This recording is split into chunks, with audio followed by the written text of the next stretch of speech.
I would say this is unprecedented. I would say this is unthinkable. But unfortunately, we're kind of used to this stuff at this point. Kentucky falls once again in the NCAA tournament, one and done, just like SEC tournament in Nashville, just like 2 years ago against St. Peter's, 80-76, a loss to the 14th seed Oakland Golden Grizzlies. Suffered at the hands of Jack Gohlke, the one guy that we kind of talked about ad nauseum leading up to this as the three-point sniper that you just can't leave open, can't give open shots. He was the one guy that ends up sending Kentucky home in just unbelievable fashion, where now none of the in-game commentary matters because this is another just unspeakable loss in March. It's very weird to even talk about this as a reality, Tyler. I mean, coming into tonight, I don't think I'd entertain the possibility that Kentucky could lose in the first round again. And so when it happened, I think I was kind of numb. I've been trying to kind of process those feelings. And of course, I'm very sad that it happened. We all are. This is not how this team, this very special team, which, including Reed Sheppard, and we'll talk about him a little more later, was supposed to go out.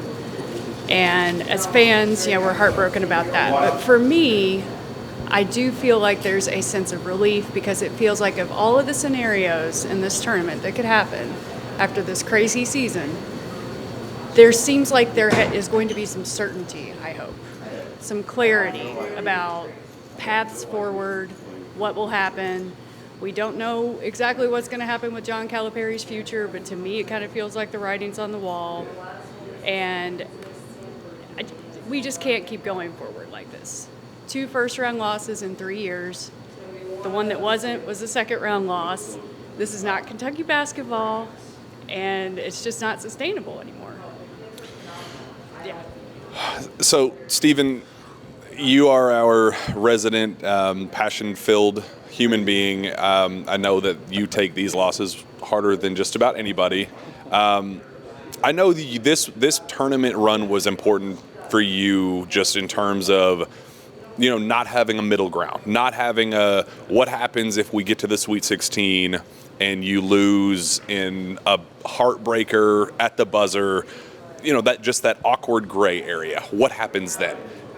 And it sucks that it wasn't on the other side of the aisle where we would all want to be in Phoenix celebrating and getting the most out of this unbelievably enjoyable team, one that I have had the absolute pleasure of working with from start, dating back to Toronto, playing. I was on Reed Sheppard and Rob Dillingham's team at fantasy camp. Like just going back to last summer, the pure bliss that was this team and riding the waves of the ups and downs and knowing that the finish line now has no tangible reward for all of the kicking the can down the road of, well, it's just UNC Wilmington.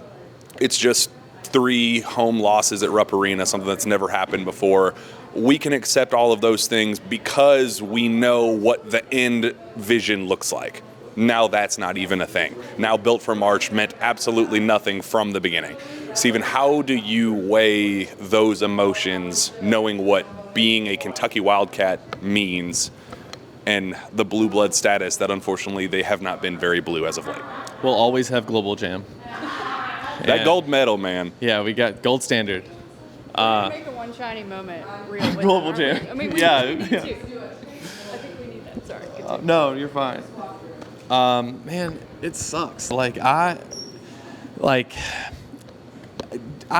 Growing up in Louisville, I took a lot of flack supporting John Calipari. I mean, my Louisville friends hated John Calipari and then kind of hated me because I defended him against everything. I mean, I would have taken a bullet for John Calipari, I think, in 2012.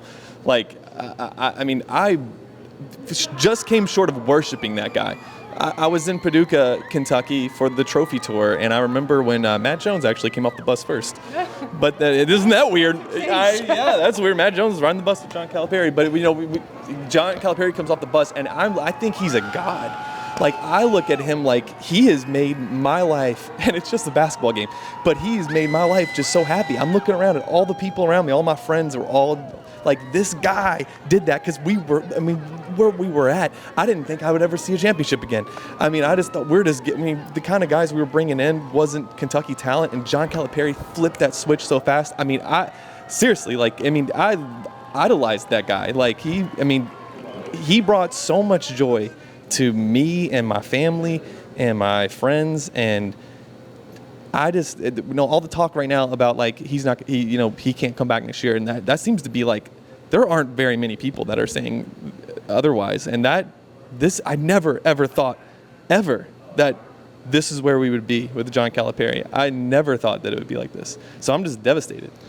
And I think that's where my big frustration. So the joy that you talk about and where this started and the highs that were just that nobody has seen.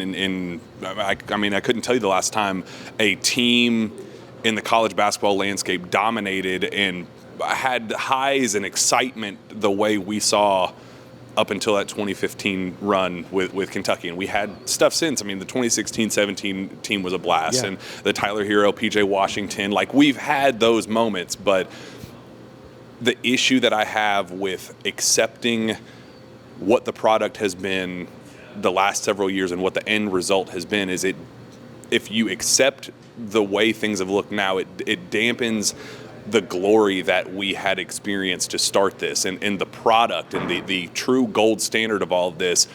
John Calipari is a Hall of Fame coach and, as you know, a god to so many here in Kentucky. If we okay what we're seeing right now and the final product that we're getting and just kind of saying, well, the way the ball bounces, it minimizes just how special those previous years were. You are dampening the product that you put out that nobody could touch in college basketball. So there are times that I just don't know how much he realizes he's hurting his legacy by not just saying this stuff sucks. Right. This product is not enough right now. Is that hard to say? I think it's really interesting to think about. Obviously, from 2009 to, we'll even end it right before COVID, because that team was on a run. Sure. Who knows what they could have done? Calipari will remind you that a million times. But after then, it feels like there's just a trend with each of his teams, no matter how differently they're built. No matter if they're built from the transfer portal and have the National Player of the Year in Oscar Tshiebwe, no matter if they're built full of freshmen and have, just elite young talent, his original recipe, in March, they just crumble. And I felt like at times, both tonight and in Nashville at the SEC Tournament quarterfinals, like I was watching those teams from, 2022 and 2023. They were tight. They were nervous. They were out of sync. They couldn't get anything together. And it's a bummer because he really, really was having everybody, believe that this team was different. They were built for March. They had so many fun moments, but in the end, the ending's the same. We're going home the first round. And it's just, to me, if you keep getting the same results, you got to evaluate who's at the top. And I mean, that's going to be the conversation for the next however long. And it's certainly been the conversation here. We were in the post-game press conferences, and Jack, you could probably speak to this. Mitch Barnhart was there. He did decline comment when asked about, Calipari's future. But Jack, you had a good view of where he was. I stood right next to him the entire time, and I was watching his facial expressions just to kind of see, like, how does a guy like that, who clearly has a decision to make, whether it is, let's try one more run, like whatever that is, stay or go, he has a decision to make this offseason that I don't think he has had up to this point. And watching him kind of process every word that John Calipari said at the podium, he was kind of not so subtle about sharing some of those emotions. There were a couple times that as Cal was talking, Mitch kind of just had like that slight shake of the head, like, this just isn't. Well, let's run through those comments that he made, because I think they're interesting. If I could, I didn't see him like you did, but if I had to guess, it was probably every time that Calipari blamed youth, probably Mitch shook his head, right? Mm-hmm. Or every time there was an if, or it just, I feel like we're hearing the same excuses over and over and over again. And if you choose to build your team with youth and you think they're built for March, and then, 10 months after most of these kids got here, 33 games into the season, you're still blaming youth, it's your own fault. You know, I don't envy Mitch at all. It's a very difficult decision. Calipari's buyout is very big, $33.4 million. That doesn't just grow on trees. But yeah, I mean, we all heard at the end of the game, fans were upset. I actually got hit by a beer. That was fun. What? Shameful. I didn't know that. Oh yeah. It's shameful. So we were getting ready to leave, packing up, and there was a fan. I don't even know if it was an angry Kentucky fan or a jubilant Oakland fan. It's a loser, whoever it is. They threw their beer, trying to throw it onto the court. It hit the back of my chair. So I wasn't hit by the can, but I was hit by the actual beer. So beer all over my jacket. That was fun. I wish they would have just passed it to me and I could have chugged it. I could have enjoyed it then. Right, yeah. So that was a fun moment. There's this book called Players First. And the author of it said that Kentucky, it's John Calipari, and he said in his book that before he got there, Kentucky had won 2 NCAA tournament games in 4 years, and that just doesn't happen in Lexington. That can't happen in Lexington. How many have they won in 4 years now? 1. So that's not good. And I mean, it's like there's parity and the game has changed. I get that, but UConn is, Sorry, man. No. They're dumb. At some point it's like, okay, I can handle a disappointing March. I can handle 3 disappointing Marches. If you give me 1 solid run, I have said this repeatedly, really since the John Wall year. I've told to several people, that was, if you win the SEC regular season, the SEC tournament, or get to the Elite Eight, I will call that a good season. And you don't have to do it every time because all 3 of those are really hard to do. But we got to do 1 of those. We got to get 1. Can we get 1 in 4 years? Am I asking too much? No, you're not. I mean, and if you think about it, the regular season success, there wasn't really much there either. Yeah, you had the win over UNC, which was great. You had the win at Auburn, the win at Tennessee. There were some fun moments, but you also had the first 3-game losing streak in Rep Arena history. There wasn't any SEC tournament success. Even if this team had gone on a run in Nashville, you could have that moment. I mean, Jack, you talked a lot about this. You could have had that feel-good confetti moment, a little bit of a cushion that would hopefully get this team on a roll. But no, they choked, they collapsed, and we saw a repeat performance tonight. And that's why minimizing everything up to this point, as I said, and clearly Cal had an issue with it because every time he had a microphone in his face since then, he said that this was all part of the agenda and what we're rooting for, and absolute nonsense, which now's not the time to tell people how to fan. Just being totally transparent. It's time for some accountability and to look at yourself in the mirror and say, you know what, maybe I should just sit this one out. The product up to this point is how we got the zigging while everybody else in college basketball was zagging. John Calipari tried the transfer portal thing, tried to go with the Rhode Islands and the Creightons and the Georgias and West Virginias. He built a portal-heavy roster, and it fell on its face. There were highs with those teams too, but the final product wasn't Kentucky good, as he said. He put those words out into the ether. That was him saying that product wasn't good, and decided to go all in on youth, decided to go all in and say, I'm going to go with what I know works. And that was almost the second chance in Kentucky fans' eyes. The vibe that I get from them was the product up to this point hasn't been good enough in recent years, but they were willing to give him a pass, because the entertainment value was there. This was a fun team. The personalities were good. They were so lovable. They could rally behind this group, seeing the end goal. But now when you can't dangle that piece of meat on the stick anymore, this was the dream roster. Yeah. This was the team. This is what we waited for all last year. That Cal said that this was his team. This is the one that's built for March. That is the piece of meat that was hanging on the end of the stick.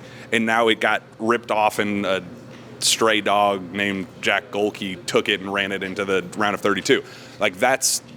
What is left? This was kind of the defining moment, the pivot, the fork in the road.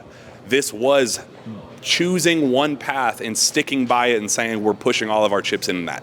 If that's not if we don't get the end result we're looking for, then what would it take? There is no recruiting class. I hated the comments that Cal made after the game saying, well, I'm just really excited about next year's group. It's one that I really trust. This was that. You can't just keep gaslighting this fan base and saying, well, the next one is just, I promise, this one, it had its flaws, but just wait till next year. We can't keep doing this. It's just been a revolving door and a circle of life that the life has just sucked in recent years. You were in there, Tyler, as he was saying those things, and I'd like to get your live reaction because I only got the tail end of that. It's frustrating. So we talked about this a little bit, he blamed youth for the loss, talking about how the team was really anxious, which he chalked up to youth and not being used to the stage, and then they make critical errors because they're young, they're freshmen. He literally said the line, they're freshmen. What do you expect? But when asked if he was going to change his roster building philosophy, he was like, but I like what I'm doing. I like having freshmen. It would be really hard for me to change. And then he launched into, I've got a great group of guys coming in next year, and maybe some of these guys will stay, and we'll bring in some pieces from the portal. But then he went back to, but I really liked how I coached this year, and I thought it went great. And that's the other big question. The big question now is what happens with Cal. And this will be related, but you got to think about the player decisions too. I think there are some guys who are obviously going to go to the draft. Dillingham, DJ Wagner. I'm not going to speak for them by any means, but another big question is Reed Sheppard. Jack, I want you to talk about Reed because you were in the locker room, and you too, Stephen. He was distraught. And before we get to that, we do have to note it was his worst game. He had 2 field goals. It's just one. Just one. How many times did he shoot the ball? 5 times. He ended up shooting 5. Okay. He was 1 for 5. Yeah. 3 points. That has to be his worst stat line of the year. And I felt so bad for him because you could tell he wasn't having any fun. He's a pretty stoic guy out there, but he never cracked a smile once. None of the team did that I saw. I don't know about you guys, but yeah, it was. Stinks. It was, and look, I'll be honest, I appreciate the NCAA's policy and, SEC as well about the open locker room. It's a blast when things are fun and you get to, get it to we don't know, get to I'm personal sure levels with the players that you don't necessarily get in a, 5-10 minute timed interview during the regular season. So it's a chance for getting personal with these kids that you'd never really get to leading up to this point. But when it's on the flip side of things and it's just absolute heartbreak and devastation, that's not something that I personally like seeing. I know it's like there's a section of the fan base that lashes out at you for sharing the pictures and the videos from there. Like, why don't you guys give them their space? It's like, well, it's not our decision. It's the NCAA's decision. So it almost adds to the ickiness feeling of it. Well, it's also our jobs to cover it. It's the unfortunate reality of it. And I've been in those losing locker rooms too. I think in 2015, I was midway through the horde of people going into the locker room, and I turned around and just worked my way back out because I emotionally couldn't handle it. But And Reed Sheppard being just Kentucky's son, the pride and joy, the legacy recruit, the number 15, this was his moment, this was his march, and to walk in there and see Reed Sheppard sobbing and saying, I love my brothers. I love this team. This has been such an unbelievable roller coaster that I just never want to get off, that unfortunately now I have to. Stephen, it's hard to kind of put even into words just how sad it was seeing Reed just kind of lose it. Just that raw emotion of this, whatever his decision ends up being, this will never be the same. No matter what the future holds with the head coach, with his teammates, with the stay and go decisions, with the transfer portal, none of this will ever be the same. And there was a very clear level of devastation on Reed's part. I feel like we've been talking about Reed Sheppard since he was 12 years old or maybe even younger. I remember listening to KSR, long before I was working here, and you're talking about Reed, playing games in 7th grade and 8th grade and waiting for him to eventually, he wasn't always, I know he's looked at other schools, but we always thought he was going to go play at Kentucky, of course. And I think he's got a decision to make too, and just like seeing him in the locker room, being like, man, is this like the last time I'm going to see Reed in a Kentucky uniform? Like, that would just like, that's not how it's. I mean, winning a national title is going out. I mean, that's the dream, right? But it's like, if you go on a run, if you make the Elite Eight, if you go to the Final Four, if you win the SEC tournament, I kind of wanted to see. We had this like 8 years of, or however long, of talking about his kid and looking forward to him playing for Kentucky. And I was 8 years old when they won in '98. So Jeff Sheppard, my dad was having me watch Jeff Sheppard tape, to be like, this is how you need to come off curl screens and stuff. Like I was a big fan of Jeff, and so obviously enjoyed watching Reed. If that's the, like I said, wanted that moment. I wanted that confetti moment for him. And yeah, man, being in that locker room, it sucks. I just everything you said about the ickiness of it. Like, I feel kind of like a POS. Like when I'm pointing my camera at these kids who are, I mean, they're living a pretty great life, but this is probably one of the toughest days of their life. Working in news, I had to experience that a lot. Putting a camera in somebody's face and as they're experiencing something terrible, and I just fell back. It's like, that's when the moment when you realize, oh, they're kids, because we really don't see Reed show a ton of emotion. And I was like, that's when you go, oh man, this kid's like, he's not even 20 years old. Like, and everybody's gonna be talking about how poorly he played, unfortunately. Yeah, I mean, I was like, I have my Twitter feed pulled up, and I just saw a CBS Sports, HQ video. It was like, where were you, Reed Sheppard? Where were you? I hate that those are the headlines coming out. It's like, I hope that's not the ending for him here. I mean, if he goes on and gets drafted high, we'll wish him nothing but the best and cherish the time we have with him. But I just hate that his career at Kentucky could have ended on that note. It just breaks my heart. And I'll say, there's not a negative word I have about anybody on this team. The roster, no. I look in that locker room and see Z sitting there on his phone. I see Jordan Burks and I see Rob Dillingham and like all these guys that had their own individual thing, like whether it was energy on the bench, whether it was, a highlight reel or being the 3-point, like everybody had something that you loved about each of them. And knowing that there is a non-zero chance that everybody in that room has some type of decision to make, whether it's going pro, whether it's deciding to come back, whether it's deciding to hit the transfer portal. What does Tre Mitchell and Antonio Reeves, that is the last time we'll see those guys. So it's just devastating to know that a team that clearly had national championship promise, one that had all of the pieces and tools and excitement and personality and vibe of a national championship level team, and to not have anything tangible to leave it's speechless. Like you talked to Adu Thero and he was like, is it frustration or is it sadness? Like, how do you process your emotions knowing the levels of high that you experience, but also knowing that it never resulted in anything? He was like, dude, I'll be honest, like, I don't even know how to process that. I don't know how to put that into words, because this has been one of the most fun experiences of my lifetime, but what do any of us have to show for it? Like, it's just all of it was for nothing. And that's a really weird gray area that, like, there is only one answer with that when you are left in that type of gray area, because there is no excuse for this team not reach the highs of the highs at the very end of the day. Yeah, I mean, we'll see if and when change is made, but to me, I think the writing is on the wall. I think that this was the one solution, aside from a Final Four or a national championship, where it's like, well, you know what's going to happen now, and if anything, I'm just trying to take a little comfort in the clarity. So we'll see. It's going to be an interesting offseason. I'll say that. Steven, closing thoughts. I feel bad for you. No, yeah. It's